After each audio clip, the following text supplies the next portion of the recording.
My family owns some land down in Arkansas. We own about 10 acres that's just sitting there. And so we're on these Zoom calls, and I'm like, why wouldn't we grow hemp? You know, and first my aunt goes, well, nobody wants to grow marijuana, and then I have to explain it to her, and then once you explain it to her, yeah, it sounds like a good idea. And showing the products that can come out of there, it's like CBD that comes from hemp. I think CBD is going to be the Trojan horse that gets inside the South, gets inside the Midwest, gets inside everybody, every section of the company. And then once they start seeing what CBD can do and CBG and CBN and all that, then we open up the belly and let THC out. You know, but let's start them with CBD. It's not psychotropic. Doesn't get you high. Doesn't get you stoned. Has a lot of medicinal benefits. You can grow, and then with the hemp, you can grow your clothing. You can make clothing out of it, concrete out of it, and whatever. But let's introduce the community to that first, and the country to that first, and then let's open up the belly and show them what this plant, the whole plant, can do.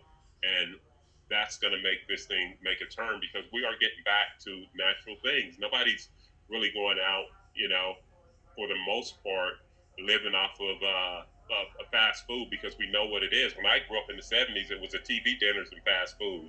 Nobody thinks that's healthy anymore. Everybody knows. And during this time, this chaos opportunity of restaurants and what have you being closed down, people are cooking at home. And it tastes better, it's fresher, it's healthier, and it's better for the environment. It's better for the environment. So this is a chaos opportunity. It's a turn that the world is making. It's a turn that America's making, and I feel optimistic about it.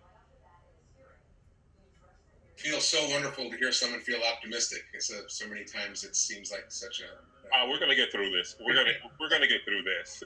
There are signs for those who have been to Sandy Springs, Dunwoody, where I live. There's signs all over town. An artist made everything will be okay. And sometimes when I'm walking my dog, I want to scream, "No, it's not! It's not okay." Depends on the day with me, right? We all feel that way sometimes, don't we? Yeah. We had one question from one of our team members about nanotechnology and what role nanotechnology will play in the medicine of cannabis, and that's an interesting question because that's really delivery of medicine, and that's really the thing about this plant is you can vape it, you can eat it, you can smoke it, and there will be additional ways to ingest it as well.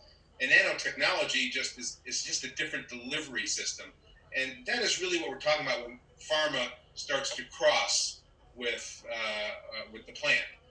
Tell us your thoughts on that. No, I think the easiest way I can tell people about nanotechnology is the difference between chewing your food and having it blended. It's the difference between eating some fruit and having a smoothie, and it's just a delivery. But it's all about the bioavailability of it.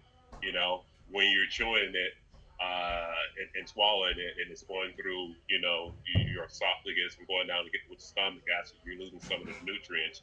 But when you're nano sizing it, there's more of it to get through, and so it doesn't metabolize as anything or something. It gets there and it metabolizes in the lower intestine. So the bioavailability is higher than when you're just chewing it. So I think nano is another delivery of it. But as you said, there are so many ways that this plant can be delivered. When you're talking about cannabis and people think you just have to smoke a blunt or something like that. There's so many delivery. When you talk about CBD, you can put it in your coffee, you can put it in your tea, you can have a transdermal patch, you can have it in an edible, you can have it in a cream, you can have it in a tincture, what have you.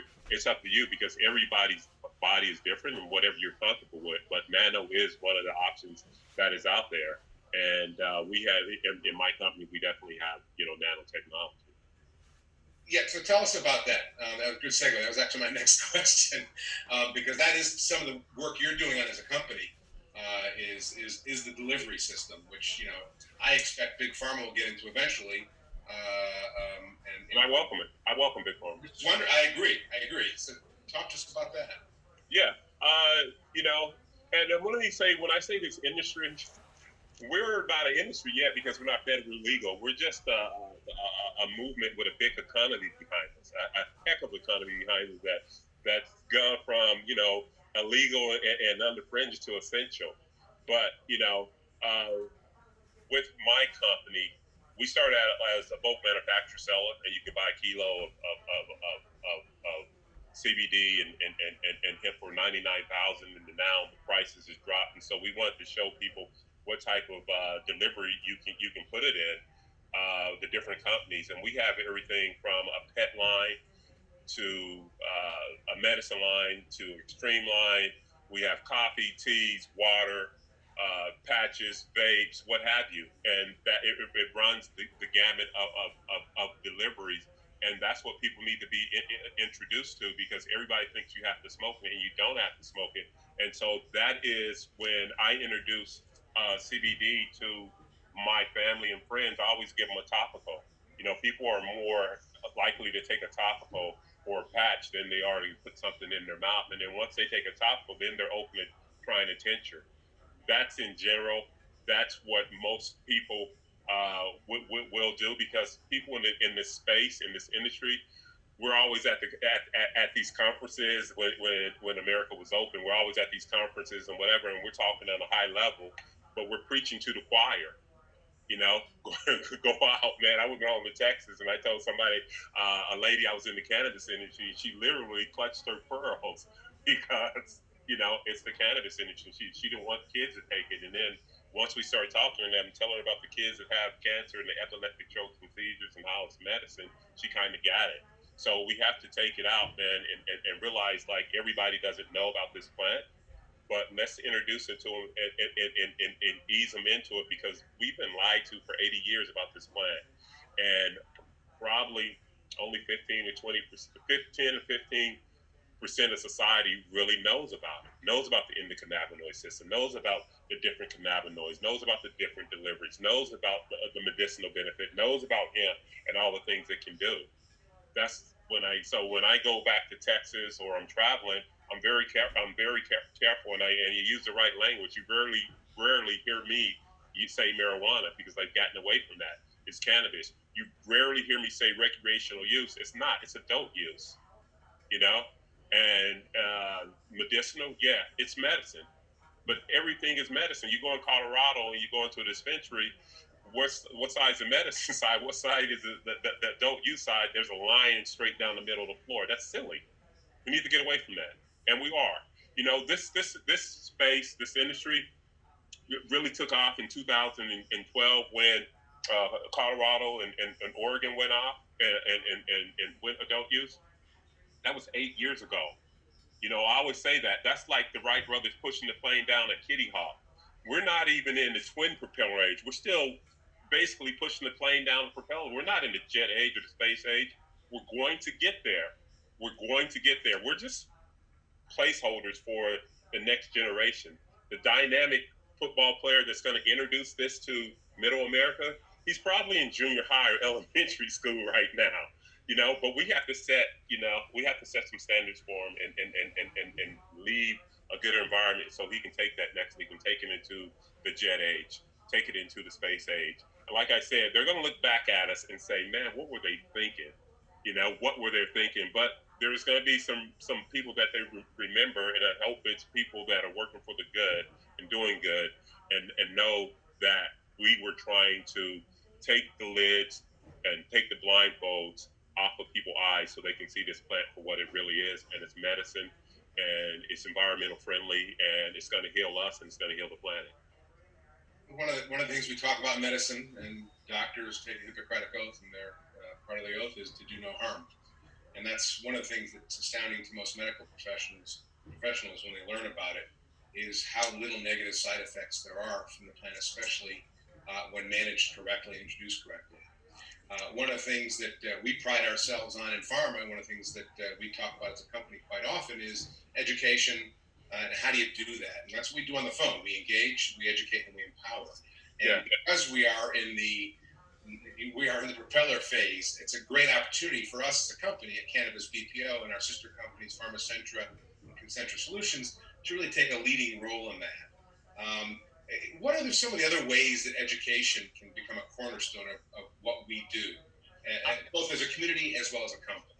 No, I think it has to be. That's the most important thing. I always tell people, everybody knows what CBD is, but nobody knows what CBD is.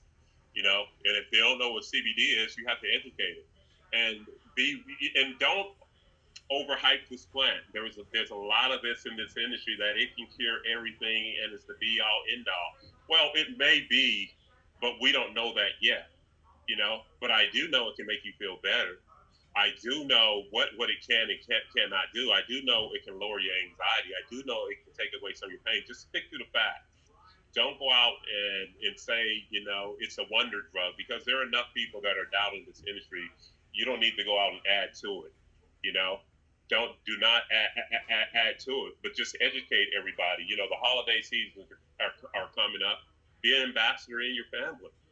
Sitting around at the Thanksgiving table, have a conversation with somebody that knows nothing about them and try to tell them about the medicinal benefits of this plant from CBD to THC. Tell them about hemp. Tell them about all this because people really do not know.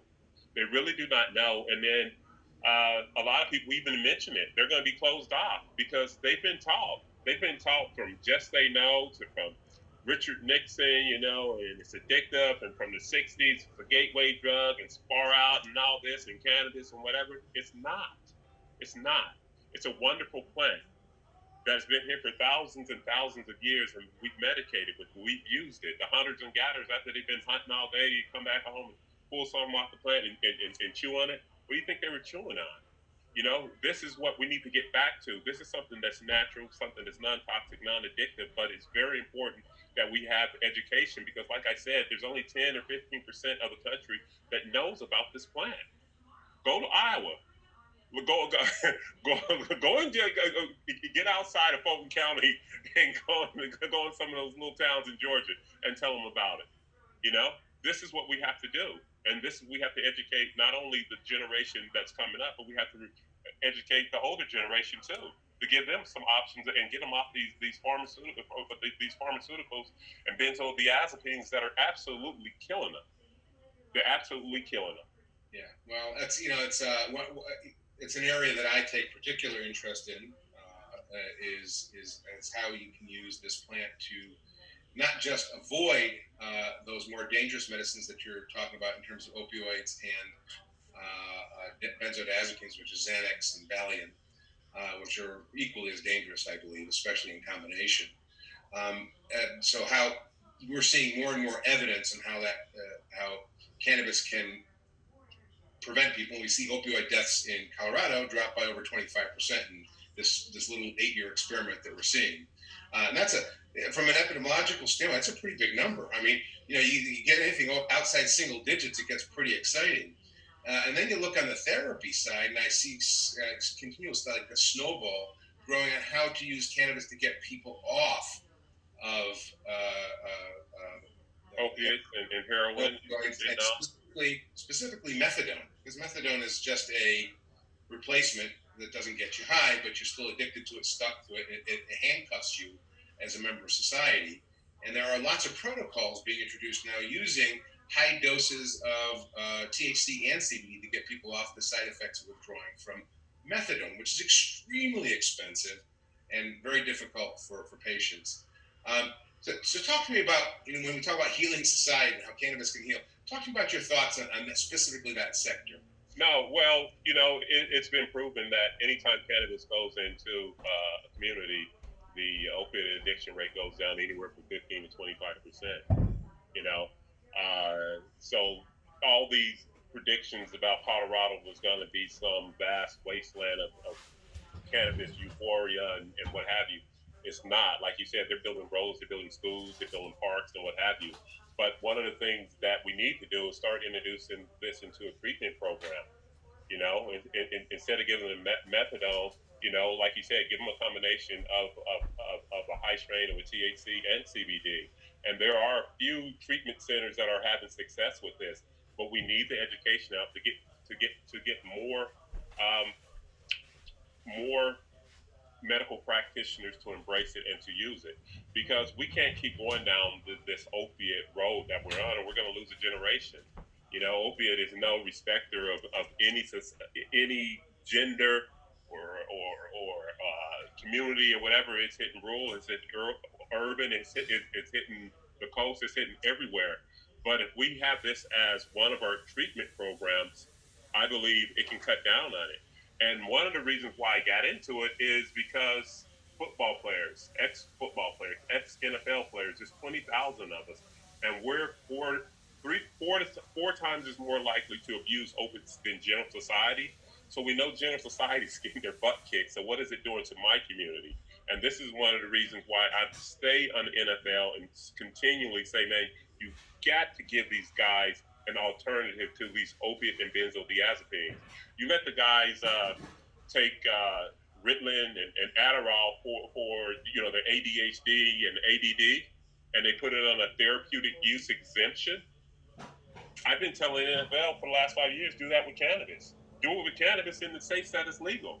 But we're going to get there. We're going to get there. And so once it gets into the medical community, it's going to go from the doctors to the rehabs to what have you, and it's going to heal this nation. It's going to heal this nation. And one of the things I want to tell people is, you're talking about the black market. How do we get rid of the black market? We have to saturate the community with legal cannabis. You have to. That's the way you're going to kill the black market. Because if you don't have that much access to legal cannabis, the black market is going to thrive. You have to have it, and it's going to come in the next 10, 15 years. It's going to be there. You're going to see the black market, and the problems that come with it go away. The problems that come with it go away. But we have to start somewhere. Start with education. Start with the medical practitioners, and then start as a treatment options for people that are addicted on opiates or heroin or fentanyl or what have you. Because in small samples, it seems to be working. Yeah, and it's snowballing for sure. And there's a lot of science, and as many of you know, I traveled to Israel quite often until recently to attend conferences and meet some of the amazing physicians and scientists there. Which is in Israel, it's been legal for medicinal use for many years, and very robust because they're getting a ton of data out of the country now. That's really what it's about is data. And clinical trials are different than observational data. And that when you have 50,000 people in a longitudinal study to measure the effects, what they're finding is people aren't turning to opioids if they can use cannabis for their back pain or their PTSD. And so the opioid incidence and use in these countries where it is used robustly as medicine are truly better off than we are. We have a couple questions. One person asked, and this is a fabulous question, what are some of the resources, books, movies, documentaries? One of my favorite is I like the site Green Flower. They have amazing educational videos. The production quality is extremely high, and just about any question that you want answered, you can find. But Mark, what are your favorite documentaries on the subject? And there's so many out there right now. I'd love to hear what you. You know what? There's a channel out there. It's called 420 Media, and one of the things that the person did, and I actually know them, is that helped me. And if anybody's going on YouTube, just look it up. It's called 420 Media. It's educational, and she has nurses, she has doctors, she has natural plant people that come in there and they just talk about the plant, because that's the key for me, and that's the easiest way that I was able to learn is by listening to other people and listening to it in an educated, very thoughtful way.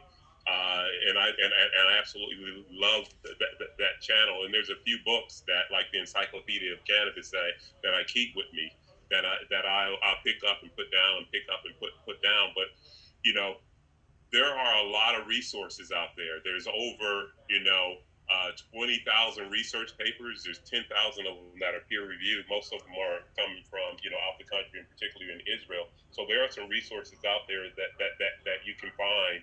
And if you want to know about this industry, I say just be around. And every morning in my inbox, I'm getting all these updates from all these different cannabis trade shows, from NJ Biz and the Green Report and the Budding Report and what have you. And there's nuggets of information in there, and that's how I try to stay on top of it. That's why I try to stay on top of trends. They tell you about the DEA, they tell you what's happening in medicine, they tell you what's happening in society, they tell you what's happening in the industry. And there's a lot of bad players in this industry too, so watch out for them. But there are a lot of good people that are doing good, and so I just said there's a lot of information out there for for people that want to learn about this industry, but devour it and eat it up because once I started hearing about it, I just did a deep dive into it, and it's just kept rolling and rolling and rolling. Yeah, there's a handful of documentaries. You can actually just Google within Amazon Prime, or some of the others, and Netflix. And I've been fortunate enough, because I've traveled all over the world. I've been fortunate to meet some of these people featured, including some of the patients featured in some of these documentaries. Pretty inspiring stories. I mean, really, the people that started in this business as patients were really pioneers. One of the stories, when I learned to dive when I was in my early 20s, my dive master was a guy who was a Navy diver. And the way they developed the dive charts, how deep you could go for how long, was trial and error. They came up with the bends. They said, "Oh, don't do that again." That's how they made the dive charts. And these early pioneers of medicine were really doing very much the same thing in cannabis. But the neat thing about it is, as we are learning, do no harm. Cannabis is a high propensity to do no harm, and that's what makes it easy to experiment with. I'm looking for any other questions.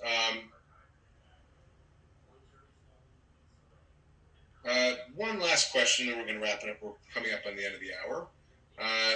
If you had people, if they wanted to get into the space other than working for Cannabis BPO and some of the job openings that we have on a regular basis, what would you suggest? What would you just, what are some of the areas that you think are going to be ripe, and how would you get involved with them? Well, I always say, whatever skill set you have in corporate America, bring that here. Because everybody, when people always come up to me and they say, "I want to get into cannabis," and they say, "What do you want to do?" "I want to own a dispensary."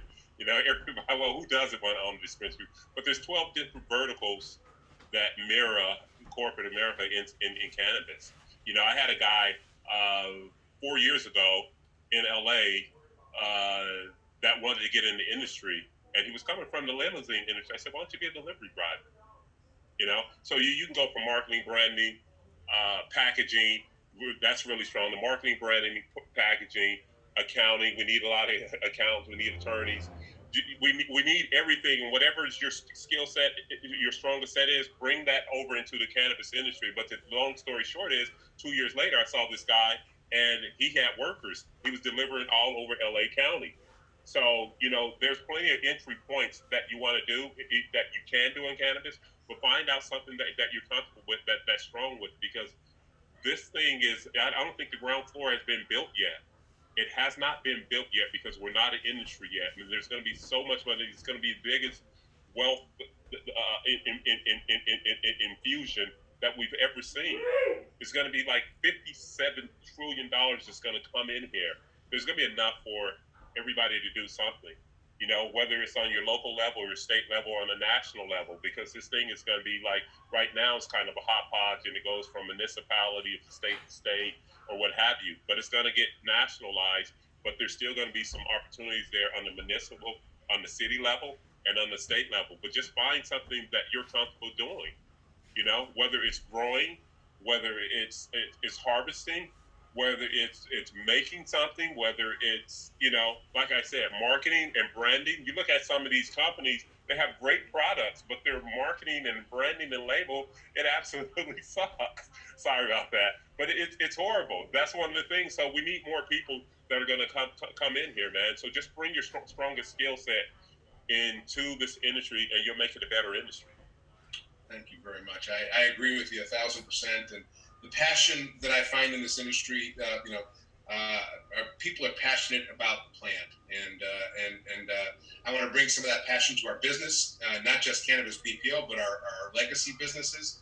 I look forward as a community to getting our hands dirty with the community garden and planting hemp. I look forward as a leader of the community to help get cannabis decriminalized in the city of Americus. And I see we do have one city council member on this call. It is absolutely necessary as an easy first step to social justice, and we are proud as Pharmacentric and Central Solutions in Cannabis BPO to lead that charge, because we believe it means jobs. It means jobs to local communities like Americus. It means jobs to this country. And Marvin, I'm humbled and so grateful. Words don't express my gratitude for you joining us today. It means so much to me and our community that you took some time to meet with us and talk with us and inspire us. I look forward to seeing you again in person some point soon, eventually. When America 2.0 opens back up, and I want to thank everybody from Marshall for giving me this opportunity. I see Steve, Joe, Daniel, Rita, Kanisha, Reba, Amy, Craig Jackson, Kia Mabel, Jason, Irish, Tammy, Business, Heather, Susan, and Johnny Wilson. Those are the people that I can see. Thanks for listening to me, and thanks for participating. Well, thank you so much. Thank you so much for giving us your Hey, time. Joe coming in. What's up, Joe? And when we do have a ribbon cutting, hopefully you can come to Americus and join us for that. Oh, I will. Definitely.